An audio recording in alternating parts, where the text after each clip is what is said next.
Magsitayo po ang lahat at sabay-sabay po nating i-welcome ang ating President and CEO, Mr. Tomanitan! Good morning!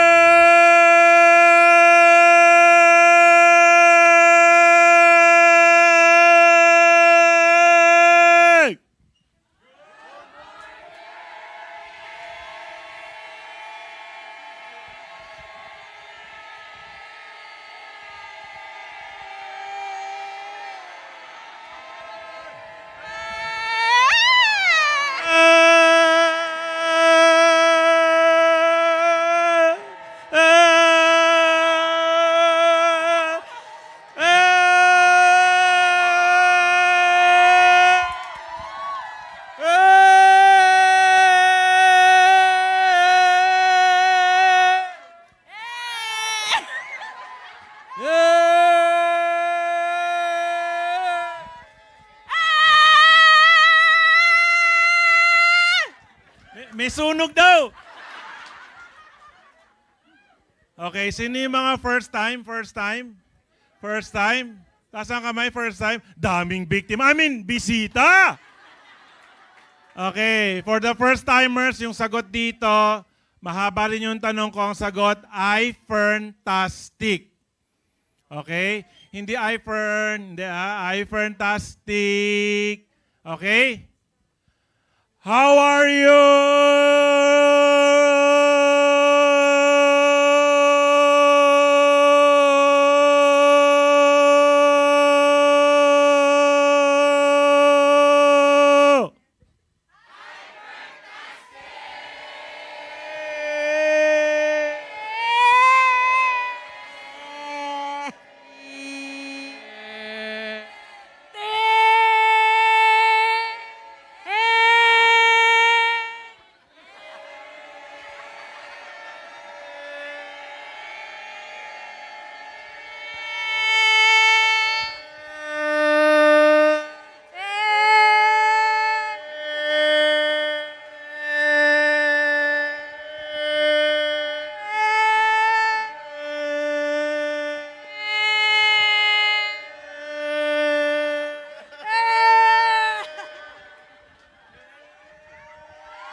Pag mas maingay, mas mayaman.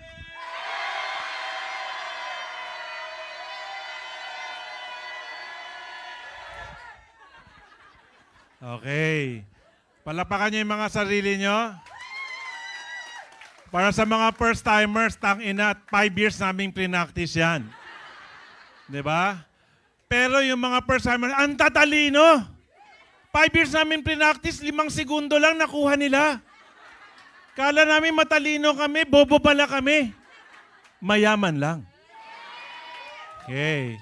So yung mga mayayaman na first-timers, ang layunin namin, mapayaman din kayo.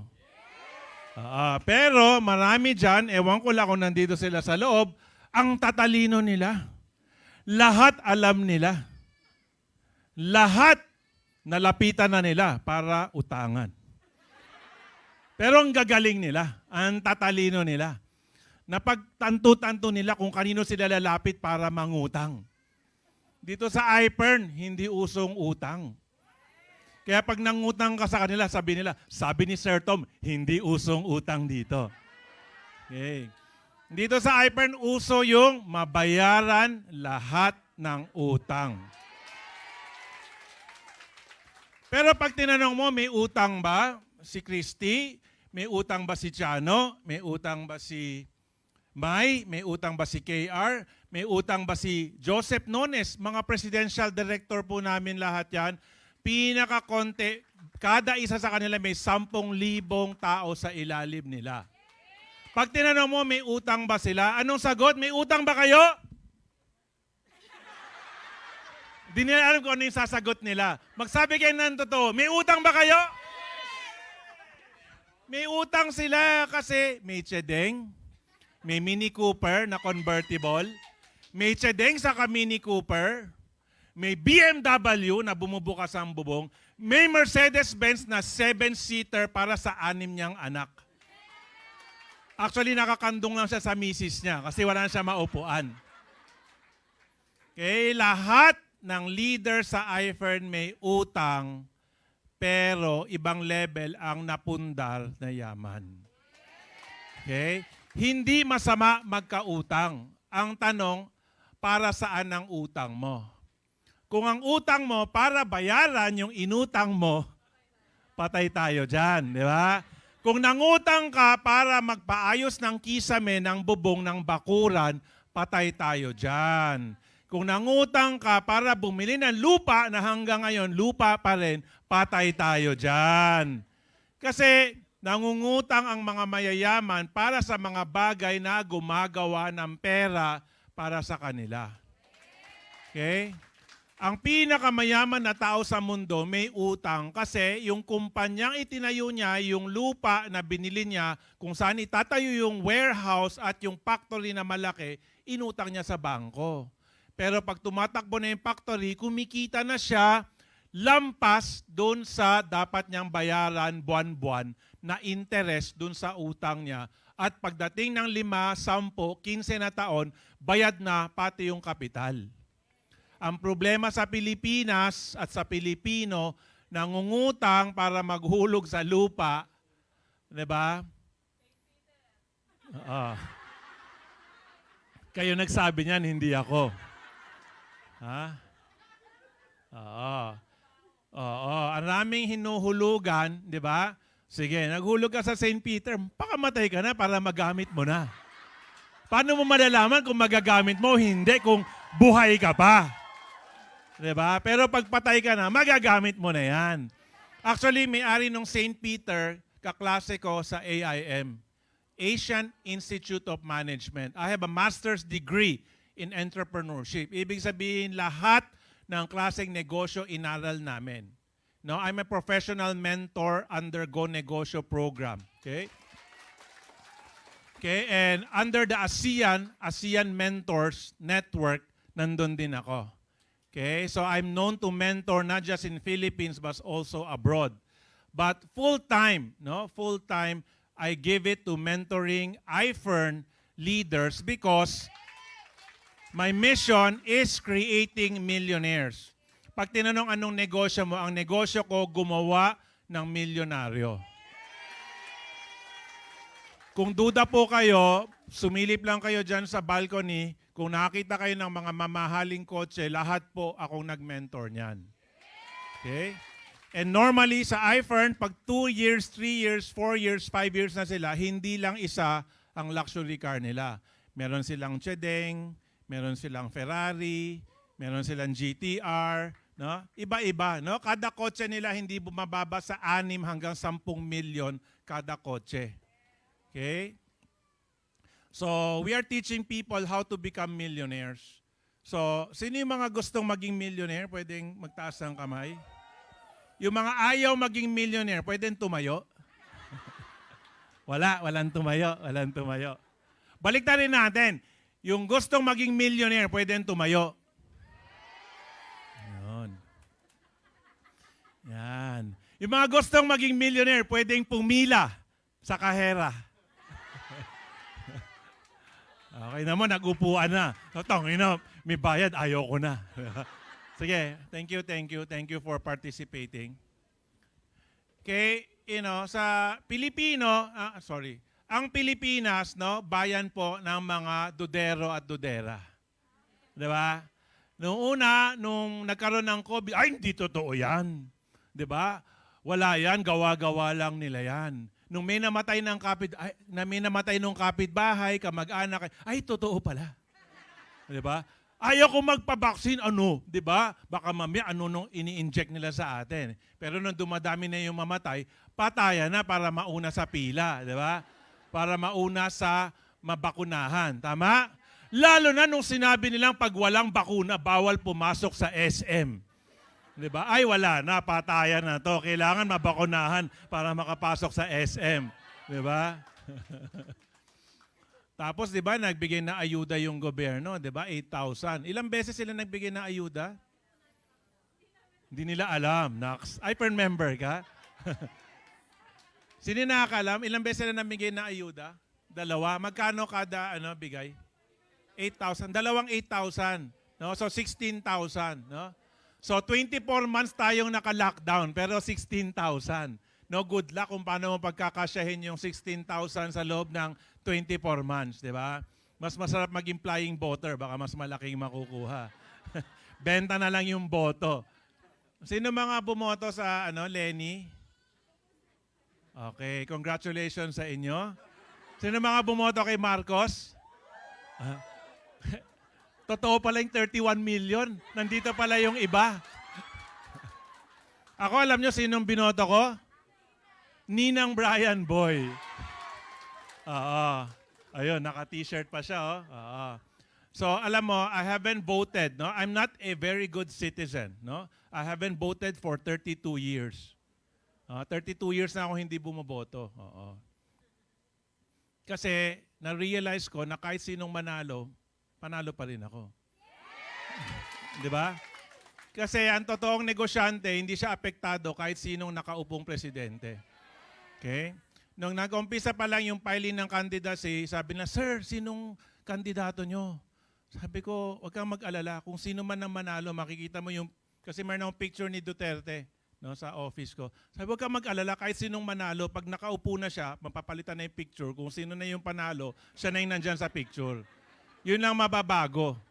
Kasi si Ipern hindi siya affected ng pandemic. No? Pumasok sa pandemic, lumabas sa pandemic, tuloy-tuloy lang si Ipern. Sinong naranasan yung ECQ? Alam nyo pa yung ECQ? Yung lahat bawal lumabas o bawal lumabas. Okay, so, when the ECQ happened, di ba, for 30, April, how many days yung April? 30 days ba? So, nag-start, March 16, di ba? March 16 nag-start yung lockdown, di ba? Tapos yung April, ECQ, di ba? Buong buwan bawal lumabas. Tama? Buong buwan lahat bawal lumabas. Buong buwan bawal lumabas yung April 2020 ECQ. Pero dito sa iFern, every Friday may labasan ng cheque. Okay? You can go back through history, magtanong kayo dun sa mga nag-imbita sa'yo, walang dumaan na linggo, no? O walang dumaan na Friday na hindi nag-release ng cheque si iFern throughout the entire pandemic season. ECQ, MECQ, MGCQ, GCQ, barbecue, banana Q, lahat ng Q. Meron kaming cheque every Friday except pag holiday Thursday. Okay? So kung kayo naapektuhan kayo during the pandemic, no, hindi nyo nakuha yung sweldo nyo, or yung negosyo po ninyo nagsara dahil sa mga iba-ibang quarantine classification, that's what normally happened in the Philippines, but not iFern. No? Kasi our commitment to our people is bigger than any quarantine category. Okay? Sinabi ko na nga, lahat ng presidential director ko to, may utang sila kasi naguhulog sila ng mamahaling kotse, naguhulog sila ng mamahaling bahay, naguhulog sila ng mamahaling relo, naguhulog sila ng mamahaling alahas, no? At kung ano-ano pa. Kaya hindi pwedeng dumaan ng isang linggo na wala silang checking matanggap sa iFern kasi hindi uso dito yung putukan cheque, hindi uso dito yung walang pambayad ng credit card. Okay? We are teaching prosperity.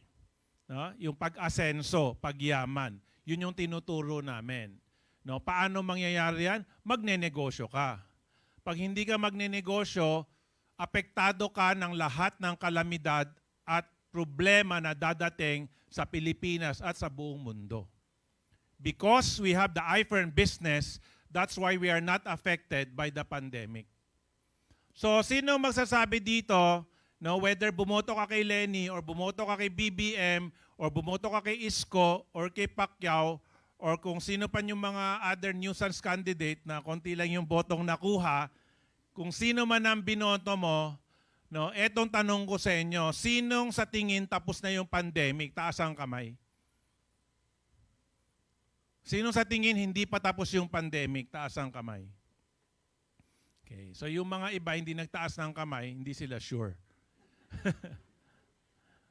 Okay, the fact na ang next natin is the 4th booster shot, it means hindi pa tapos yung pandemic.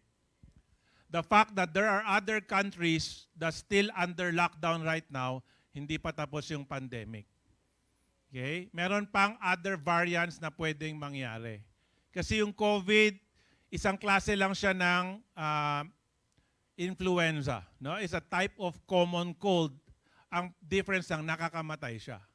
So, di ba, every year merong flu shot. No? I know this because doktor yung kapatid ko, doktor yung pinsan ko, and every year, sila yung nagbabakuna sa IFERN employees every year, yung flu shot na tinatawag. Every year, merong bagong flu shot na dumadating or new type of vaccination na dumadating, and all our employees get that flu shot para kung tamaan man sila ng ubot-sipon, hindi ganong kalala.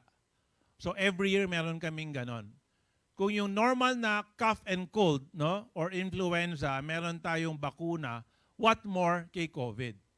So habang tumatagal, dumadami yung variant, tuloy-tuloy yung bakuna natin. Okay? So ano yung best na protection? The best protection is still, the vitamins that IFERN sells.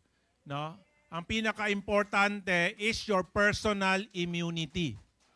Ibig sabihin may bakuna, walang bakuna, kung sagana ka sa vitamina, malakas ang katawan mo sa kahit anong klaseng variant ng COVID. Tingnan nyo ako, pagka hindi required, di ako nagmamask. Ibig sabihin, if I'm going to go to a mall or a restaurant, suot-suot ko yung mask kasi kung hindi ako papapasukin. No? But the moment I enter this building, hindi na ako nakamask. Hindi ako nagmamask pag naglalakad ako dyan, going up and down the building, I don't wear a mask. Because I believe in my personal immunity. Okay? Kasi yung whole family namin na Omicron, lahat kami, merong may simptomas, merong wala. Lahat kami after 2-3 days, okay na.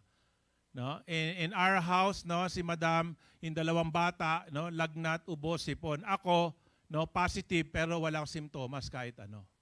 Okay? So it depends on how strong is your personal immunity. So for people thinking tapos na yung COVID, you are mistaken. Kasi nagre-require nga ng 4th booster shot yung gobyerno eh. Yung mga ibang bansa nga naka-lockdown ulit eh. 'Di ba? So tuloy-tuloy pa yan. Alam mo, sineswerte lang ang Pilipinas kasi hindi magaling yung bansa natin or yung gobyerno natin. Hindi siya magaling, kaya nahawa lahat. No? Nakita nyo ba yung news, yung 30,000, 50,000, di ba? Ano yung pinakamataas in one day na infected? Natatandaan nyo? Umabot ba ng 100? Hindi, mga 70, ganon. Natatanda, may nakakatanda, makakalimutin lahat. Ha? Mga ano? Yung mga nagbabantay, di ba yung mga walang magawa, nagbabantay lang everyday kung ilan yung infected? I'm sure meron. Wag na kayo mahiya, tulungan nyo na ako. Memoryado nyo yan, baka naka-picture pa nga sa cellphone nyo eh. Okay, let's assume it was 70,000 in one day. Di ba? Kasi yung Omicron, para naubos yung tao sa Pilipinas, di ba? Yung nawalan tao sa mall, di ba? Di mo na kailangan pagbawalan kasi nagkasakit lahat, wala ng tao sa mall. Okay? So the real number there is maybe 300, 400,000 per day. No? Kasi sobrang taas ng infected. Kaya, when you get infected, hindi ka namatay, meron ka ng immunity. But the immunity is not forever. It's only good for 6 months. Kaya ngayon, sakto, January, February, nag-Omicron lahat. Diba? Tapos sakto, tapos na yung eleksyon. Diba? Ngayon, tapos na election, mag-umpisa na ulit yung hawaan. So, congratulations BBM, but at the same time, sasakit ang ulo ni BBM pag nag-umpisa na yung hawaan ulit. Diba? Kasi the immunity lasts for 6 months eh. Pag nagka-Omicron ka, you're now immune for about 6 months. But after 6 months, ayan na, umpisa na ulit yung hawaan. So, do not be surprised pag umpisa, dumadami na naman. Sana hindi. Okay? Sana hindi. Pero kung mangyari yon, ang pwede lang sumagip sa'yo is bakuna at bitamina. Okay? So sa bakuna, kikita ka ba? Hindi. Sa bitamina, kikita ka. Dito sa IFERN, limpak-limpak na salapi ang kitaan sa bitamina. Okay? So, once the pandemic starts again, if it does start, no? Yan, katulad ni Joseph, palakpak siya ng sana bumalik na yung pandemic. Sana bumalik na. Lord, sana pabalikin mo na yung pandemic para lumakas lalo yung benta. Alam mo, hindi pa rin si Teacher Christy rin, Lord, sana bumalik ulit yung pandemic. Okay, so, sinong gustong mamatay sa COVID? Meron kami libreng St. Peter dito, papagamit namin sa inyo. So, balikan ko, sabi ko, di ba, classmate ko yung may-ari ng St. Peter, namimigay siyang free sample. Parating nire-remind ng professor namin yan, yung mga free sample nyo ng St. Peter, di ba, kailangan daw gamitin within 1 year, tapos non-transferable. So far naman, wala pang excited sa amin na subukan, no? Wala pang nakasubok ng free sample. Awa ng Diyos. Pero kung gusto nyo, meron po ditong binebenta. Kasi hindi pa daw nila nagagamit. Baka pwedeng i-transfer. Okay, so as I said, no, we are here in the business of sharing prosperity. And, before the pandemic started, every Tuesday and Thursday, nandito po ako. I haven't done this for 2 years, no? Since nag-umpisa yung pandemic, no, wala na tong live event namin, nasa Facebook live na lang siya. So now, no, we are on hybrid, no? Ibig sabihin naka-live tayo, no? Dito live in person, tapos nandun din tayo sa online. Okay, so nakikita tayo ng mga viewers natin. Kumaway po kayo dun sa mga manonood natin. Hi. Ilan libo ba nanonood ngayon? Meron bang naka-live? Can you see how many people are watching? 442. Wow, palakpakan natin yung 442. No, mas marami lang sila ng konti sa atin. Okay, so very quickly, no, I have a few checks here, no, basahin ko lang para magkaroon kayo ng idea. And you tell me, kung gusto nyo makita yung check, ipapasa ko. Pagka masyadong mababa yung amount, sabi wag na. Pagka yung mga 100,000, milyon na lang. Taas nyo lang yung kamay, papasa ko yung check. Okay? Huwag kayong mag-alala, hindi nyo naman madedeposito kasi hindi nakapangalan sa inyo.